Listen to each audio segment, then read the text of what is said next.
وس تاسو خپل پاسپورت چې دی دا آنلاین جوړولی شئ خو تاسو کومې پاسپورت چې دی دا آنلاین جوړولی شئ ځکه په پاک آیډنټي اپلیکیشن کې چې دی د دې آپشن یو ځای شوی دی نو په هغې کې ورکړي چې دا قسمه پاسپورت چې دی دا تاسو په دې کې جوړولی شئ نو هغه سره شیر کوم په دې باندې ځان پوه کړئ که سبا ورځې تاسو ځان پاسپورت جوړوئ نو چې تاسو ته پته لګي آنلاین تاسو د خپل موبایل نه دغه پاسپورت چې دی دا تاسو جوړولی شئ زیاتر د هغه کسان دا ضرورت راځي چې کم کسان په بهر ملک کې دي د هغو ضرورت راځي ځکه هغه اکثر د هغو نه ام بي سي چې دی دا ډېره زیاته لري چې لري نو هغه اکثر چې دی هغه وایي موږ د موبایل نه دا جوړ کړو تاسو د موبایل نه چې دی دا جوړولی شئ په پاکستان کې چې څوک هغه خو اکثر چې دفتر ته ځي ځکه چې هغه د موبایل کار نه کوي خو کم کسان چې په بهر ملکونو کې دي د هغو لپاره دا ویډیو لازم ده چې هغه په دې باندې ځان پوه کړي نو د هغې لپاره به موږ داسې چلو کړو چې پاک آیډنټي اپلیکیشن چې دی دا به ځان سره کولاو کړو لاندې د اشنا پټه او سپین لیکل چې دی دا به وکړو اکاونټ یې پکې نه جوړ کړی نو ویډیو پې زمونږ شته په هغه طریقه تاسو اکاونټ چې دی دا جوړولی شئ نو تاسو ته به دا اپلیکیشن چې دی دا به دغه شانتې کولاو شي چې دا کولاو شو به دې کې به لاندې راشئ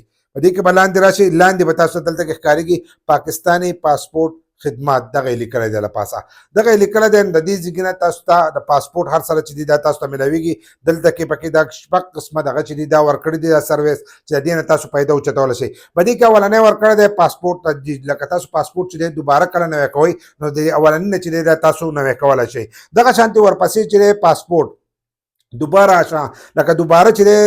ریپیټ کوي لکه ته ستانه پاسپورت یا ورک شي یا دغه شي نو ته دوباره چې دی دا د دویم نمبر آپشن نه چې دی هغه کولی شي که ستانه ورک شي د هر یو بیا جدا جدا طریقه ده ځکه یې ورسره دا جدا جدا ورکړي دي دغه شانې په پاسپورت کې ته ترمیم راولې لکه ستا نوم غلطي یا بل څه غلطي یا د پلار نوم نو هغه چې دی دا ته د دریم نمبر نه چې دی د دغې نه کولی شي دلته کې نه پاسپورت درخواست چې دی دا لیکلی دی خو نه پاسپورت چې دی د هغې درخواست ته نشي ورکولی دا خالي د ماشومانو پاسپورت چې دی کوم چې په بهر ملک کې دي هغه دا ورکولی شي دلته موږ باندې باندې کلیک کړو نو هغه چې دا نن سات لا دستیاب نه دی نو دستیاب نه دی نو په دې کې چې دی لږ ټایم چې دی دا به تېرېږي ځکه چې دا پکې بله ورځ د آپشن چې دی یو ځای شوی زه چې ویډیو جوړوم نو دا پکې بله ورځ چې دی دا یو ځای شوی دی نو دلته کې بیا ایمرجنسي ویلی دی که ایمرجنسي کې ته تله کې نو د هغې لپاره تاسو هم کاغذونه درکولی شي که ستاسو پاسپورټ ایکسپایر شوی نو د هغې کاغذونه چې دي دا به تاسو ته هم میلاویږي دغه اپډیټ چې دی دا پکې هم د ټولو نه لازم دی ورپسې چې دی هغه پکې بیا د ګوتو فنګر پرنټ چې دی دا د هغې لپاره دی چې تاسو خپل دغه چې دی